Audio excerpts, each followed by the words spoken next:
going to try to make this fun because when you hear lawyers, here is a full table of them, full loaded, it doesn't sound much like something you want to get out of the coffee morning, right?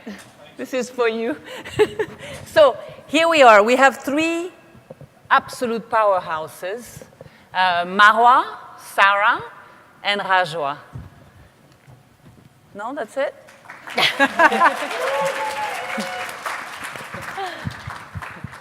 They're powerhouses in their own respective ways, and I hope that you're going to enjoy this conversation as much as we did when we prepared for it. We actually prepared over lunch, and it took us what? It took us almost 3 hours. Almost 3 hours of conversation. So we had to make some choices in what we're going to talk about, but we will leave some space for Q&A for you to, I'm just going to move a little bit because I'm not sure you guys see me over there, for Q&A, for you to ask questions to these ladies. So, Sarah, we'll start with you. Sarah, you're an Emirati. That is you're a lawyer. You're UK, US educated, all of you, actually, all the bar in the UK, in England. You specialize in really something that, no, in Islamic finance, in conventional financings, in project financing, energy and infrastructure projects. That sounds like a mouthful. But we'll talk a little bit later about you. I want to just kind of give the landscape here, but I want to really know what shaped you, what made you. Rajwa. Yes. Hello. Rajwa from Saudi Arabia. Well, similar background in the UK and Canada. Similar practice, you would say? Overlapping practice. Overlapping practice on Islamic finance transaction, internationally and in the Middle East. You seem to be a foodie type. I saw that. I can attest of that. But you will tell me about, because you're on the quest for the best bolognese spaghetti in the world. So you'll let us know about that. Challenge. Marwa. Hello. From beautiful Oman. Thank you. Amazing Oman. Your experience is slightly different because you work with government, right? Corporate, but I did government. But government, before, yes. With the ministries of Saudi Arabia, with Oman, with the United Arab Emirates. You said and you wanted to be precise about that. You come from a small village in Oman, and you left home to, we'll start there. You left home to study engineering, and on the way you discovered law. Yeah, right? So I left home in 2006 to pursue a degree in engineering, got to Cardiff in Wales, and I also applied to law school. I met my college or university colleagues back then, and I realized I was a year younger and thought, I know a bit of engineering, I know what physics is, maths, but I knew nothing about law. So I said, why not? I'll check it out. And I couldn't think of anything that suited me better. It was a good fit for my personality. I don't know if my bosses wish I stuck to engineering. I hope not. But I think I made the right choice, and it's been good so far. Good. Sarah, you talked at length about your family and the narrative behind your family, and I think it's a very interesting story, because it's the story of it's this beautiful story of pearl divers in Dubai that some of us have heard, but you have lived, and it's what shaped you. You want to talk about that a little bit? Yeah, sure. So I personally did not live through pearl diving, but my great-grandparents were pearl divers, like great-grandfathers, and the strong family narrative in our house and that I grew up with was that my grandfather grew up, didn't really have a lot of money, and my grandmother was illiterate, and they used to live in Sharjah, and but my grandmother was very, very adamant that her children read all the time, were educated, the girls and the boys. And my grandpa ended up going to India to study, because at the time that was the education powerhouse. If you couldn't, I mean, going to the UK wasn't really possible at the time. That later changed. But in our family, education is so important that even in my grandfather's will, he had actually put that he wants his money to be used by his daughters to go study, especially in the States if they wanted to, which was just a revolutionary idea for a lot of our relatives and people who could never imagine that a woman would sometimes go study, or why should she study? And he's just very much a visionary in that sense. And I was very, very lucky that my father and mother both really appreciated that. My parents studied in the US, and my parents had actually told me, you know, as much as we want grandkids, please promise us, even if you find someone you fall in love with, do not get married until you go to university. When you have that, you can do whatever you want. Yeah, that's beautiful. Rajwa, how did you get to law? What happened? I ask myself that all the time. Campbell, don't hear that. Actually, in an indirect way. It's not something that I planned on doing. It was something that I was interested in a young age, and a bit of it is from TV. I grew up watching Ally McBeal, and I thought she was amazing. And I went to university and studied economics and business management, and I was set on being an investment banker in a misguided way. And I was going to do that, and I finished, and I applied to masters, and I was going, and I moved to London, and I had paid my deposit, and while I was there, I had a 6-month break in between, and those were an important 6 months for me, because in that time I really thought about what I want to do. Yeah. And I had heard about the GDL program in the UK, where you can convert your degree into a law degree, which I had never heard about. I only knew what the system was in the US. And applied and got in, and then switched everything around. And here I am. That's a good thing, right? It's a good thing, isn't it? Yeah, she made a good choice. We started the conversation with something quite interesting, and I will start with you. My experience of your law firm, I had the chance to have an internal sight into it by attending a workshop, and something really stuck out when I met with you and your colleagues and the managing partners, is this really strong spirit about mentorship. And I think it's Campbell who said mentorship is really it's a culture. It's not something that you put a program about, but it has to breathe out of you. So how did you come to work for Winston? You told me it was by accident. Not total accident. But I remember the first time that I met with someone from Winston & Strawn, which was Shabir Ahmed, the partner that I work with now. At the time, I hadn't heard much about Winston & Strawn. Winston & Strawn has quite a big presence in the US, particularly in Chicago, but we're relatively new to the region, had opened in Dubai maybe a year before that. And I wasn't sure, to be honest. I made it one of my first interviews to get over my jitters of interviews. That's how much I thought, I don't know.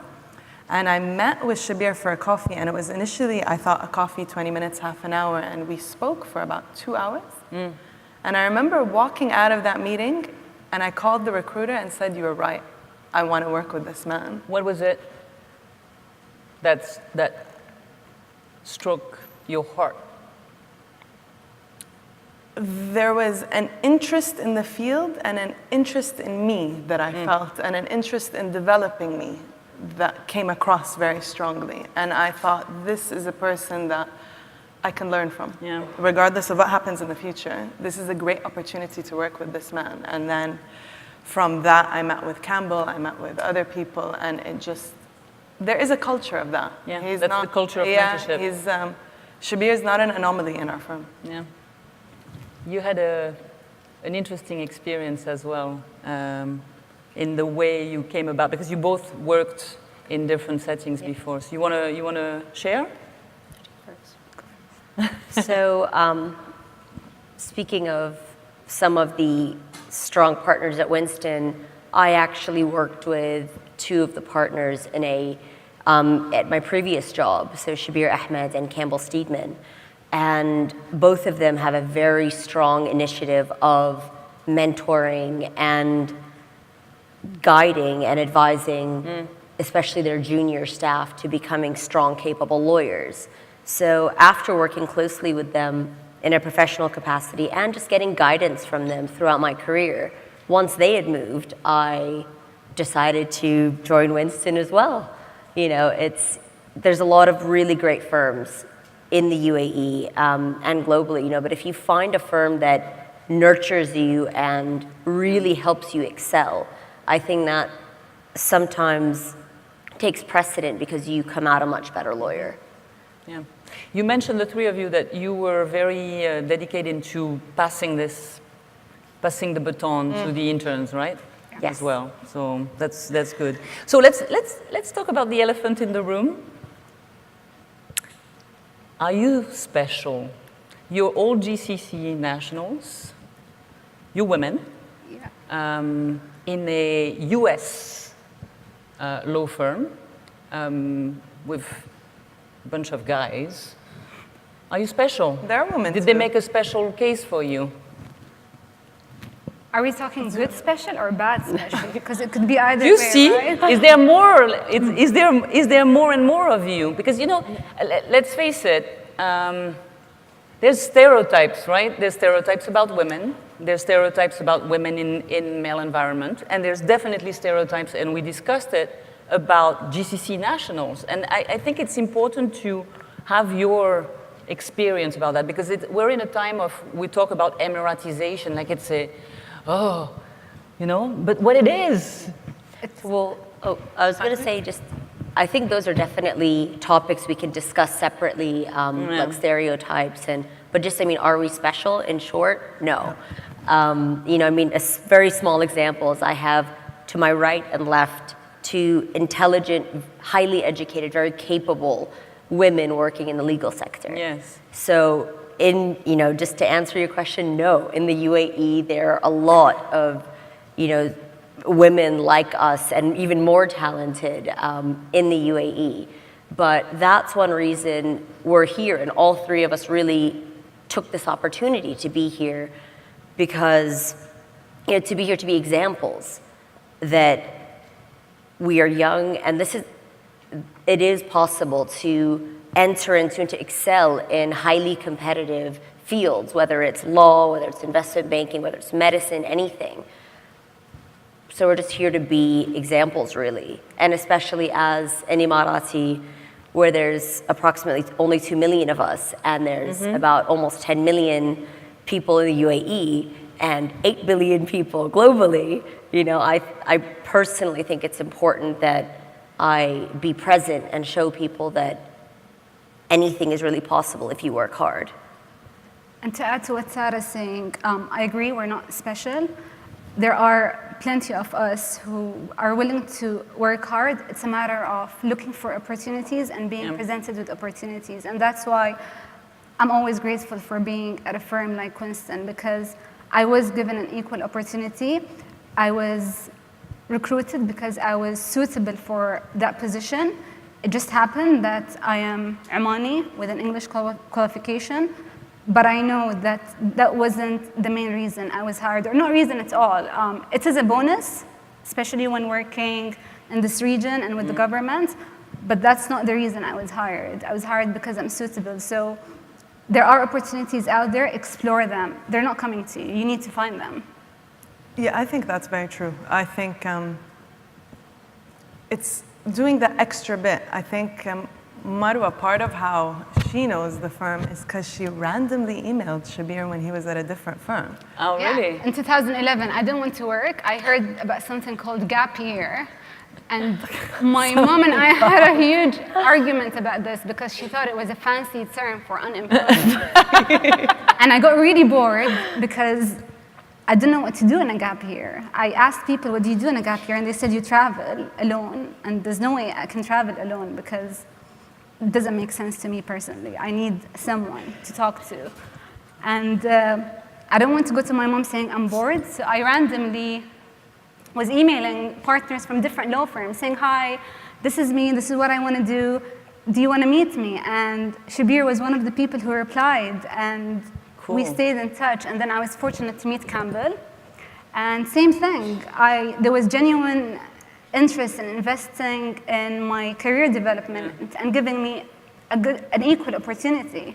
Well, as an employer, if I had someone in her gap year emailing me to be interviewed at my company, I would definitely hire her as well. It's a good sign, very good sign. But it's that perspective, because when you're young and you don't have any experience, you're always afraid, you're not sure, you don't have the confidence, you think this person is, oh my God. And really, you should take those opportunities, and we should encourage the younger generation to take those opportunities, especially in our region, because our government does a lot, and there's a lot of support. Yeah. Despite what others might think, there is a lot of support, and we have support from our families, we have support from our societies, but it's also taking that extra bit, that extra chance, because there's luck involved in it as well. And I always remind myself, what's the worst that could happen? You'll get a no or no answer. Exactly. It's not the end of the world. You move on. You are poster children for the theme of this event. It's about stretching, right? It's about stretching for more. If you don't get out of your comfort zone and ask for an interview, it's not going to come to you for sure. But I think just on that, stretching for more and taking opportunities, you mentioned stereotypes. And I think there is a very negative but very prevalent stereotype.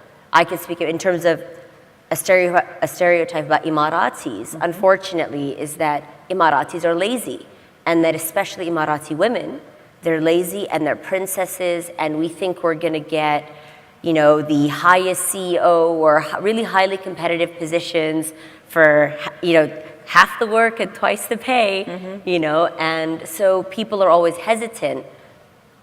And so I think, you know what it is? It's unfair to walk into a room and you know that prejudice is there, that judgment. To be honest, when people ask me what I do and I tell them, they're like, oh, wow, you're a lawyer. Oh my God, you're Emirati. Immediately, I can't even stop myself. My first thing right after saying that is, oh, just so you know, in the DIFC, for international law firms, there's no amortization requirement. And I catch myself. But it's because I have this insecurity that people will think, oh, well, she didn't really work hard. Like, oh, that makes sense. She got the job because of special treatment, because she's Emirati. So I feel like I need to qualify it. And so as an Emirati and as just, I think it's important to identify first that stereotype is there. Yes. And instead of, you know, being like, all right, the private sector doesn't want me, you know, internationally firms that want me because they think I'm a princess. You know, I think Rajwa points out a very good point that the government is very supportive. There's amazing jobs, there's amazing training. So I think as our comfort, we immediately think, you know what? Forget this judgment. I'm going to go work in the government because it's an amazing breeding ground for my development. But I think we shouldn't be turned away because of this negativity. I think the private sector is out there. Our government supports the private sector. And as, you know, as strong women, whether it's women or men or, you know, of any age or any nationality, we shouldn't let people's biases, you know, hinder us. But I do have to say, as an Emirati being here, people always think, oh, there's amortization, you know, Sara, you must be getting all this benefit. You get the job, you get the job. Yeah, just because no, because people are worried that I will be a princess, I will be lazy. But what I just want to say is that, you know, this bias means you have to work twice as hard as anyone who people think you have a preference. Work twice as hard, but the benefit is that you actually become twice as good and you accelerate twice as fast, and then anyone who ever judged you is proven wrong, and that's possibly the best thing. I think it's something we can kind of relate to as women in the room, because especially in countries with quota of women in senior position, because you always have this insecurity about, walking in the room and feeling like you have to do twice as much just to show that you're not, the complacency minority. Can we, I've seen you this morning since 8 o'clock in the morning on the phone. You're a stereotype of a lawyer, actually. You never came in the room, actually enjoy the panels before because you were on the phone working. One. Yeah, well. Can we discuss a little bit? I mean, obviously you are super driven, accomplished professionals. You are as well very proud of your heritage and culture and what it brings together. We discussed a little bit what I don't like the word limitations because in the word limitation there's this sense of limitation, I guess. But how do you manage? Let's put it that way. How do you balance and manage a very demanding career with your culture, with maybe the way you will handle, for example, networking or relationship with clients or traveling? It's often a question that is asked to ladies. In particular, I've had this conversation many times in Saudi Arabia. And how do you manage it? What do you do? How do you work around? And how can we, as firms hiring women from the GCC, for example, explore a collaboration where you see what I mean? Where we can work with your drive and at the same time those limitations, but I still don't like the word. I have to find the perfect word for that. Boundaries. Would it work, boundaries? Yes. No. Kind of. It's an interesting question because, and I think it goes onto a broader picture. So everybody's personal experience, personal story impacts the way they are and how they work and how they interact with people.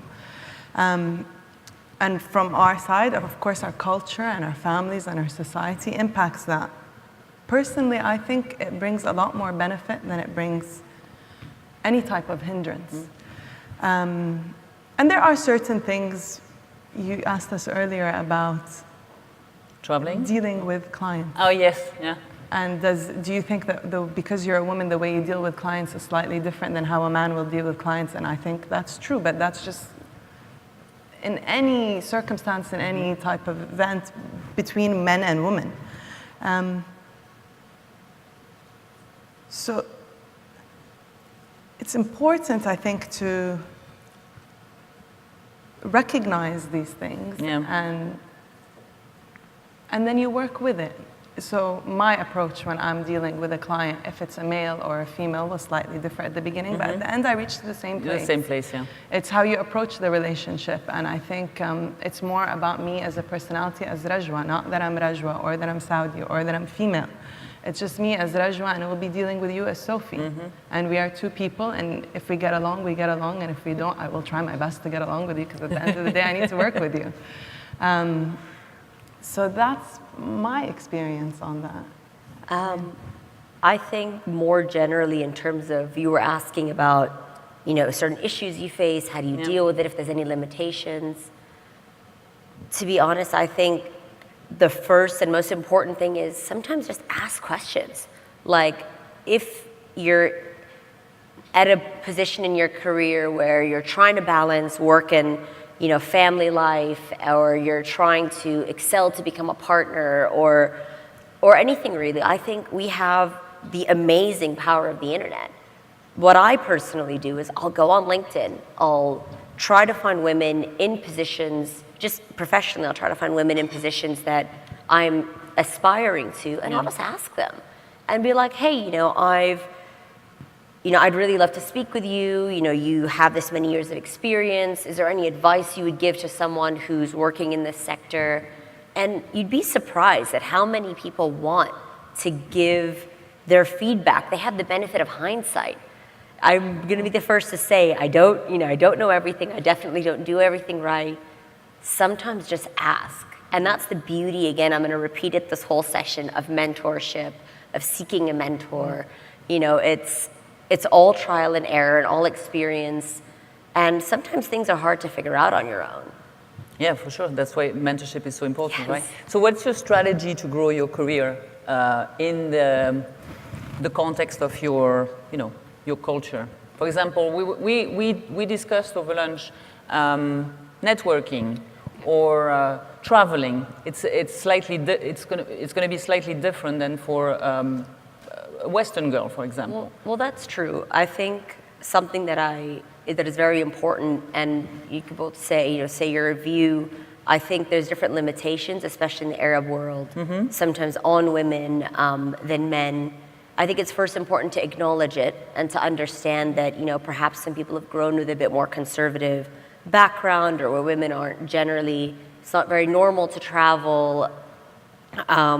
But, you know, I think if maybe you're from a conservative family where you can't go on a business trip in New York, or you can't go to evening, you know, cocktail socializing events, to acknowledge it and not think it's a hindrance, but think, all right, how can I get around this?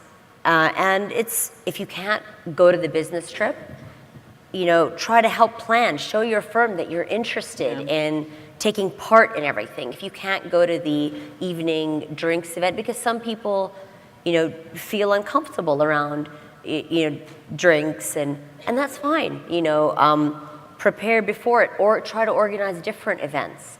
There's always a possibility. And if you have, you know, strong support staff, if you have strong support from your colleagues, that's always a benefit as well.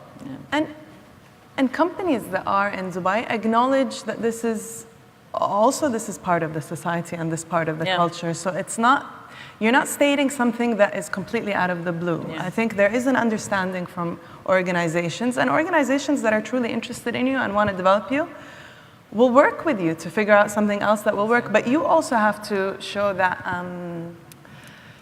initiative. You have to take initiative, and just go on. Exactly as Sarah was saying. So if being you don't feel proactive about comfortable being part of any kind of networking event, then just come up with different ideas. And actually, in my experience, I've found that companies are more than happy to hear about them, because there are also people on the other side that might not be able to join those events. So you'll be tapping into those people as well that won't join, that will feel more comfortable joining the other events, or just that, not that they're more comfortable, they're more interested.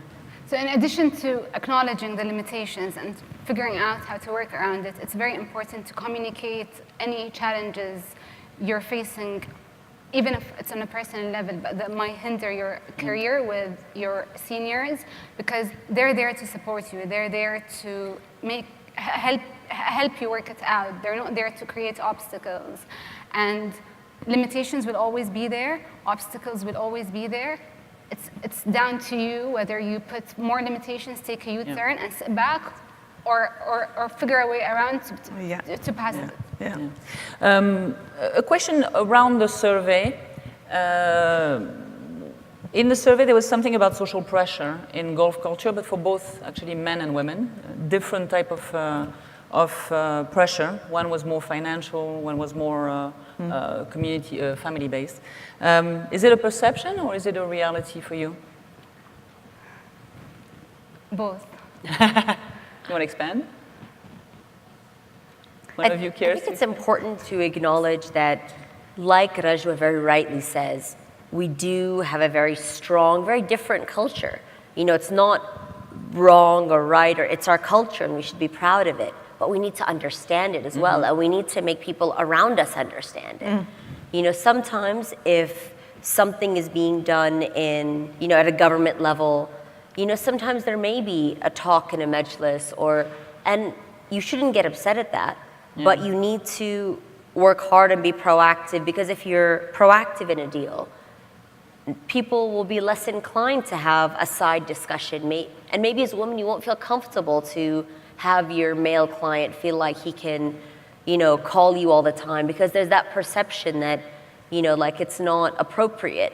And that's okay, as long as I just feel like you need to understand that there's these certain things, and sometimes if you're dealing with older, you know, like male clients, maybe they won't feel comfortable It's not that they don't like you. It's not that they don't think you're a competent lawyer. It's just that they think maybe it'll be disrespectful if they call you at 9 or 10 p.m. Yes. You know, they'll be like, that's not, we can't do that. So I think it's a very, you know, case-by-case basis. Yeah. You know, but for what I do when I work with like governments or a lot of project finance work and we deal with governments is I make very clear that I'm, you know, always available on email and that like if you have any questions, and I'll say it on the phone sometimes, I'll just be like, you know, if you have any questions, please call me. And, you know, we're here to help. And that immediately puts people at ease. Yeah. You know, sometimes you need to have that personal level. And then they're like, all right, you know, this person has showed me, especially as the woman, sometimes in our culture, you should take the initiative to show I am comfortable with this. And then I found that at least in the UAE, actually even in my work with Saudi Arabia, you know, it's unfortunately, no, I have worked in Oman as well, yes. In all 3 countries, people and men are very receptive once they understand, all right, she shares our culture, and she's made clear that we can contact her. It won't be, you know, a bit awkward for me or anything. So that's it. I think just understand and be proactive. You wanna add something, Ajwa, Would you? on this? I thought that the results from that point on that survey were quite interesting because I think it was about 48% people said that they felt that family and societal pressures have affected the choice they made in career, which is a big part of your life. And that after the age of 40, while the family pressures slipped away, the societal pressures still stayed there. And that's a key point. I think it's more prominent in this region, but I think that's it's something all over the world. Definitely. It's just in a different way and how it impacts. Well, I think people should acknowledge that there are these pressures and sit and ask yourself, what do I think about these pressures? How do I feel about these points? Do I agree? Do I not agree? How do I want to deal with it? Do I want to work with it, go around how it, much I decide, compromise. and but you have to acknowledge that they are there, and not to think that they're not there and I'm not going to deal with it. Then you don't understand why sometimes you're doing certain things, or why you're not doing certain things. So it's important as a person to understand and ask yourself really why you're doing something or not doing something. What was interesting is we tend to forget often that men, you know, in the women in leadership business, we sometimes, I have to say, admit, we forget about you guys, and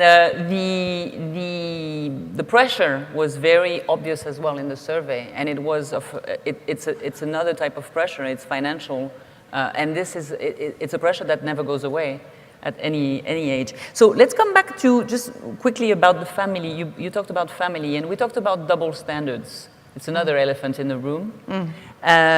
Boy, girls in the family. Who wants to start? So you have some fun stories about studying and choice of career as well. I like your story about you and your brother. It's interesting. It's interesting.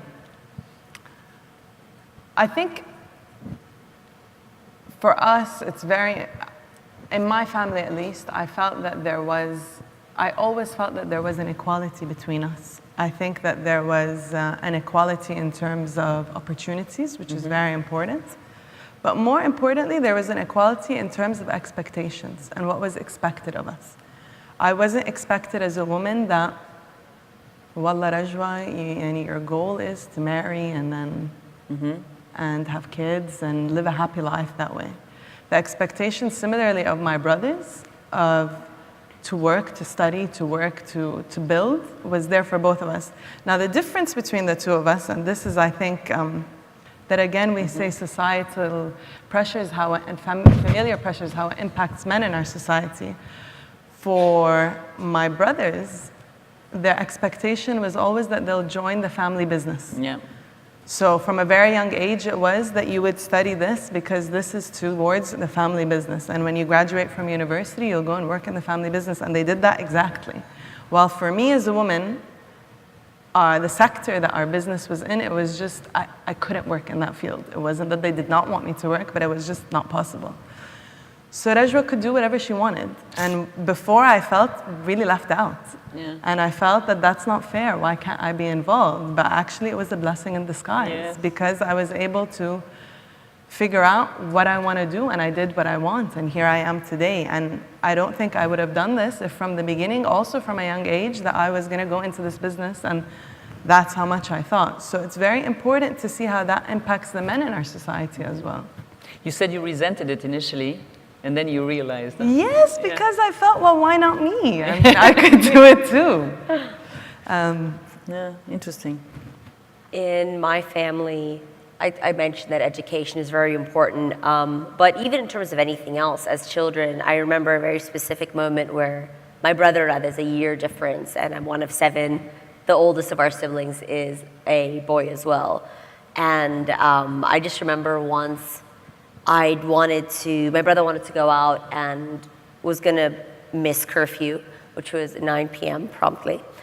And I remember him complaining about it, and my mom very sternly said, look, your sister's curfew is 9 p.m., so that is your curfew too. Bravo. And I just remember that sticking with me, because it just from the beginning, it was, you guys will be treated the same.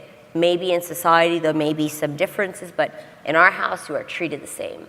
And so for universities, we all had the opportunity to go out and study in the US. Of course, we all had to get good grades. It wasn't a luxury. It was you earn your place there. Mm-hmm. But I think that's a very important message when, if you're fortunate enough to have parents that promote this message that you are all, you both are equal and you both deserve the equal opportunity. It really resonates. For sure. And some people don't have that. Some people, maybe their parents believe it but didn't push that message forward enough. I think we are all, as you grow up, you learn from people around you. You should then hold yourself to that standard. Mm-hmm. My experience was fantastic with my parents. They supported me throughout the way. In fact, my late father used to always tell me, you will be given equal opportunities, but you have to remember it comes with equal responsibilities. Mm-hmm. They go together. You can't take one and run away from the other. And growing up, there was, of course, society pressure. I heard comments from extended family and friends saying, why are you treating the girls like you treat the boy? And he said, they're all my kids. You see them boy and girl, I see them kids. And I think there was more expectation from me because I was the eldest and I had to lead by example. And they were all great lessons that didn't make sense when I was younger. I didn't understand why they're associating responsibility with opportunity. I just wanted the opportunity because it sounded nice. The responsibility was scary to me. Mm.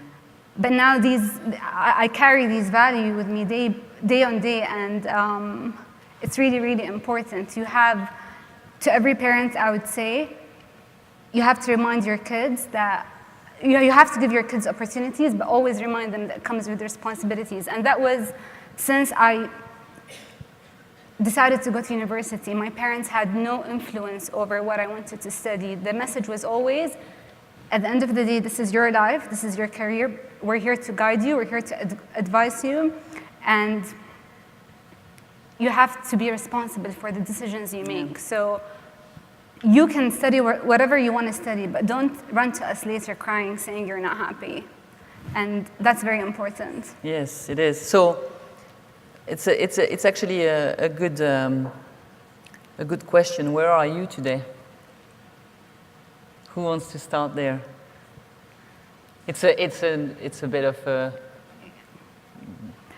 it's a tough one because you're still very young. But at this day, today, are you content with your choice? Okay, I'd like to think I am where I should be, only because I wake up every day telling myself I need to give it 150%. 100% is what you're meant to give on average. 150% is going the extra mile. People laugh at me, they always tell me there's only 100%. I don't believe in that. It can go up to 200% if you push it further. I think now that I know you, it's more like 300%. But there's definitely 150% that you can give on a daily basis, 200% once a week. And that message is from Malak. Sarah? So, I mean, you mentioned this question, so I thought about it, and I think, am I happy with where I am at the moment? Yes. I think, like Marwa says, if you wake up every day knowing that you put in the maximum amount of effort you can, and that doesn't just mean staying in work late, and if you don't put in 12 hours, that means you're a failure at your day. When you go to bed at night, do you feel like you've achieved things that matter to you and you've worked hard at things you think are important? For me, that is a success. And I'm happy to say that every night I do go to sleep thinking, I worked hard today. I was kind to people today. I achieved things that I wanted to today, and if I didn't, I'm going to continue tomorrow. Yeah. And it's not always going to be a rosy road. It's not always going to be amazing. There are moments where I break down. There are moments where I cry. But it comes with what I chose to do. And again, I go to sleep thinking, you know what? I slacked a bit today, but at least I had the intention to give it 150%. And tomorrow is another day. I'm not going to achieve great results or satisfying results on a daily basis, but at least that's my ultimate goal. And if you put every effort into it, you reach it. Yeah. I think that's just one small thing. I think that what Marwa said is really important because I think our younger generation, especially, when I talk to my younger sister who just graduated high school, and there's all of this pressure on people to know what they're doing, to make sure to put in 200% every day, and if they don't, they're a failure. Yeah. And that's not true. Every day is a learning opportunity. And so ask people, ask for advice, but also remember that every day you're meant to learn. And as long as you're putting in that effort, you are not a failure. Yeah. I think She's trying to avoid the question. She tried to avoid the whole time the question because she's still thinking about it. But that's true, actually. I think about that all the time. Of course, it's an ongoing process until you die. Yeah. And if I was to sit and say that every day when I go to bed I feel great, no. Okay. I have some days that I don't feel great, and I think that's okay. Yeah. Because I don't know, my personal experience is I try to maintain it. But I will have days that sometimes you're just tired. You're just, whatever it is, you're exhausted. Yeah, you guys are kicking it. I mean, you have And this is not just because we're lawyers. I think any person, any human, sometimes you have days where you're just tired. So it's important to think, really have some time for yourself, really to process, to analyze, to ask. I'm asking a lot of questions these days. I asked you a lot of questions the other day. And also to surround yourself by people that can sometimes help you think about things from another angle. And if you get derailed, to put you back on track, to help you go back on track. And then it's just a growing experience. I don't have all of the answers. I don't think any person in this room does. I don't think sound like an old soul. It's beautiful. You have an advice for younger generation? To ask. Ask, constantly ask. Be questioned. Yeah. If every time somebody told me something and I took the answer they gave me, I would be nowhere, And you gotta ask, you gotta question, you gotta think about it. You gotta see, do you really want that? Is it because I want it, or is it because somebody told me I want it? Is it because from when I was young I was told I need it? So that's super important. That would be my advice, and that I don't think I did it enough at an earlier part of my life, and that I'm trying to do now. And sometimes the answers you get aren't pleasant. Sometimes they're not easy. Sometimes you don't want to face them, but me and Campbell were talking about it earlier today, that it's never too late. You can always Definitely. take control and adjust certain elements of your life. Well, Rajwa took my answer. Or at least the answer I would have wanted to give, because asking is super, super important. But since Rajwa's already said it, I realized I didn't actually answer the first question of why I got into law. And to be very honest, I thought I might like it. I didn't ask enough questions of what it actually meant to be a lawyer, and I dove into it a little bit, but I think sometimes you just need to, if you have a curiosity, explore it. So that's what I did with law, and I, like Marwa said, looked into it more, thought this seems like something that would fit my personality. It seems like something I could excel at, or at least it would be interesting. And I remember deciding to apply to law school because I was like, you know what? Barack Obama did it. And then he became president. So definitely not a bad decision. But yeah, so if you have curiosity and passion, definitely go for it. And you're never too old. You're never too far along in your investment banking or any other career. I started out thinking I was going to go to med school. No. That would be my message. I started out as I wanted to be an archaeologist, and I went actually quite far into it to realize that the academia, politics was just not possible for me. So yeah, you never, and you connect the parts of your life. Yeah. You want to. My advice would be take ownership of your life, your decisions, and always remember you decide on your path, you decide on what happens to you, but always as the girls mentioned, ask people. People want to share their experiences. I love it when people come and ask me, what have you done? I love storytelling, and I'm sure there are plenty of people who would be more than happy to share their experiences. Mentorship is very important. It doesn't have to be a formal mentor where you go to a person and say, can you please be my mentor? Just have even more than one person where you go to them, seek advice on a personal level, professional, career. People are willing to share. You'd be surprised, and never be afraid to ask. Agree. Thank you very much. We have 2 minutes for questions. So, I can't see anything. Yes, we have one question here. Mona. Yeah, hi, I'm Mona. Thank you so much for sharing your heart so openly. What do you think endures at the end of your days? Anything from your grandmother, mother, or any of your own thoughts? What would be the enduring legacy you'd like to leave behind for your children and your grandchildren? Oh, that's a big one. Yeah. I think for me personally, it's, as Sophie mentioned before, it's having respect for your family narrative and for the hard work that your forefathers put and all that they did to be able to let you be sitting where you are today. So don't waste opportunities. Like Marwa said, take ownership of your life. It can be a really long life, but it can also, be really, opportunities aren't there indefinitely. They come and go quick. You need to grasp them. Wow, that was beautiful. The whole thing about the forefathers and oh wow. I hope somebody took this. It's beautiful, beautiful. Do you want to go? Mine is, it's a value that again I carry with me every day. Love yourself. It's very important. People mistaken self-love for selfishness. I don't think that's the case.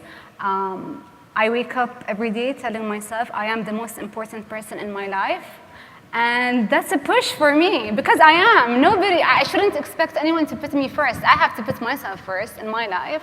And that's a push, and it's a very, very strong one. Mine is somewhat related to that. I think what I hope my legacy would be and what I would like to leave behind when people think of me is that I was true to myself. And that's very important because if you're not, there will always be somebody that's critical or something, or that disagrees with something. And that's neither right or wrong. That's just the perspective, and this is my perspective. But I'd want people to think that, well, she did it her way. She did what she wanted to do, and I hope to continue to do it with respect and to get respect back as a result. Marie, can we have one more question and we're done? No? Okay, well. You raise them up, and they have to fly. We're on going their to own. be here if I just want to finish this. Here, if anybody Yes. wants to ask us questions. Yeah, we're we're Exactly. open. I want to really thank you. 10 years ago, I moved to this part of the world, and I was one of the boys, and I became one of the ladies. Actually, I connected with my own, I guess, with my own femininity and with my values, thanks to women like you. So, yeah, be good. It was amazing. It was great. I loved it. I just want to say thank you so much. And they're here, so. Those applause were just for you. What? Those applause were all just for you. No. For organizing Can we all of have this. one for our team for taking their time off their busy schedules to be here to support us? The boys as well. Thank you very much. Thank you.